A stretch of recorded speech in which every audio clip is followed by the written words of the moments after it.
નમસ્કાર વિદ્યાર્થી મિત્રો, સ્વાગત છે આપનું ગુજરાતી પાઠશાલામાં। આજે આપણે જોઈએ ધોરણ 8 ગુજરાતી વિષય કાવ્ય 8 આજ આનંદ એનો અભ્યાસ અને સ્વાધ્યાયનું સંપૂર્ણ સોલ્યુશન। વિદ્યાર્થી મિત્રો, આ સિવાય અન્ય સ્વાધ્યાયનું સોલ્યુશન છે આ ચેનલ પર મૂકવામાં આવેલું છે। તમે હજુ સુધી આ ચેનલને સબસ્ક્રાઇબ ન કરી હોય તો સબસ્ક્રાઇબ કરી દો અને બાજુમાં રહેલો બેલ આઇકોન દબાવો, જેનાથી આવનાર તમામ વિડીયો તમને તરત મળતા રહે। જોઈએ આપણે આજ આનંદ પેલા અભ્યાસનું સોલ્યુશન, પછી સ્વાધ્યાયનું સોલ્યુશન। પ્રશ્ન નંબર 1, નીચેના પ્રશ્નોના ઉત્તર માટે આપેલા વિકલ્પોમાંથી સાચો ઉત્તર શોધીને તેનો ક્રમ અક્ષર પ્રશ્નના સામેના ખાનામાં લખો। 1.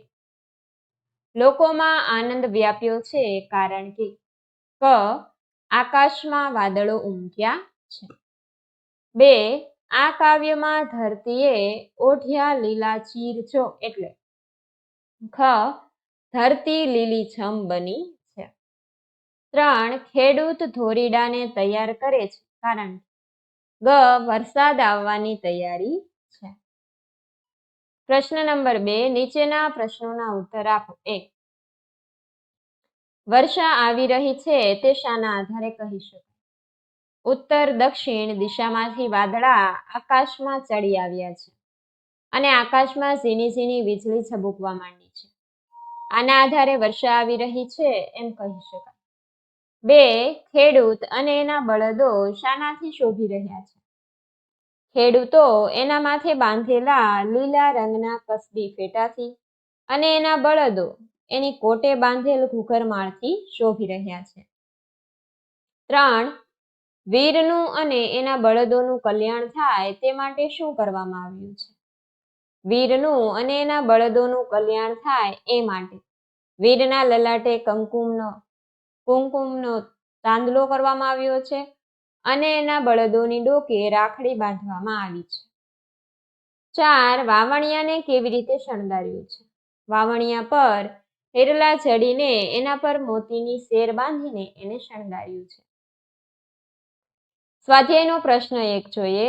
આ ગીત આપણા મન આગળ કેટલાક આબેહૂબ દ્રશ્યો ખડા કરે છે? આવા 4 દ્રશ્યોની યાદી કરો। ઉદાહરણ તરીકે, આકાશ વાદળોથી ઘેરાયેલું છે, વીજળીના ચમકારા થાય છે, વાવણી માટે જતા બળદોને શણગાર્યા છે। ઉત્તર જોઈએ। 1. ખેડૂતોના માથે લીલા રંગના કસબી ફેટા શોભી રહ્યા છે, બળદોની કોટે ઘૂઘરમાળ શોભે છે। 2. વીરે શણગારેલા એના વાવણિયા હીરાથી અને મોતીની લટકતી સેરથી શોભી રહ્યા છે। 3. બળદોની કોટે રાખડી બાંધી છે, વીરના લલાટ પર કુમકુમનો ચાંદલો શોભી રહ્યો છે। 4.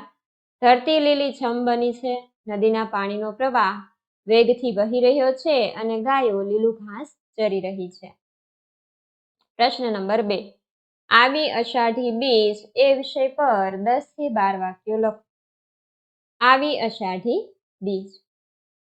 અષાઢ મહિનામાં મેઘરાજાની સવારી વાજતે ગાજતે આવી પહોંચે છે।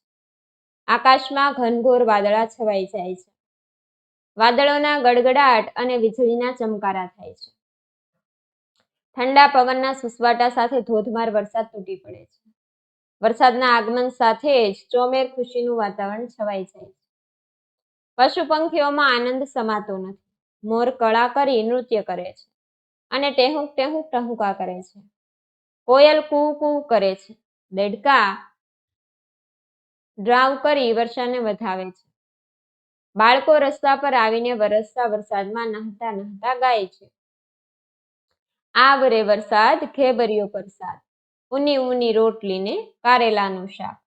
વરસાદ પડતા જ ખેડૂતોનો હરખ સમાતો નથી, તેઓ ખેતરમાં અનાજની વાવણી કરે છે। અષાઢી બીજ એટલે વર્ષાના શુભ આગમનનો દિવસ। સૌ આવી અષાઢી બીજ ગાઈને વર્ષા ઋતુને વધાવે છે।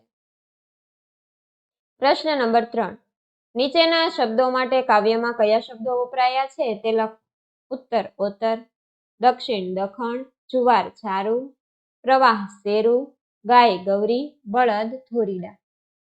વિદ્યાર્થી મિત્રો, અહીંયા સોલ્યુશન પૂર્ણ થાય છે। જો તમને વિડીયો પસંદ આવ્યો હોય તો વિડીયોને લાઈક કરજો અને અમારી ચેનલ સબસ્ક્રાઇબ કરવાનું ભૂલતા નહીં। વિડીયો જોવા બદલ આભાર।